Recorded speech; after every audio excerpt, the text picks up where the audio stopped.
বন্ধু দেখ, আমি ভিডিও করতেছি হক বাজার।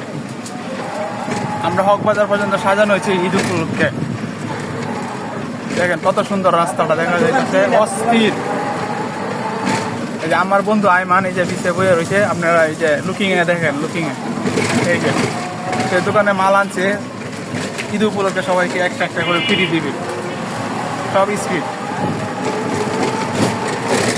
তার দোকানের নাম হচ্ছে জয়নাল ভ্যারাইটিস সেন্টার, তার বাবার নাম আর কি। হ্যাঁ, আমরা ইতিমধ্যে কক্সবাজার পৌঁছে যাচ্ছি। একদম রাস্তার প্রথম মাথা মেন রোডের থেকে তার শেষ রোড পর্যন্ত লাল নীল বাতি দিয়ে সাজানো হচ্ছে। বন্ধু হাইমানের দোকান সামনেই, আয়া বসি। এই যে আইমানের গোডাউন, এই যে আইমানের দোকান, এই যে দোকান।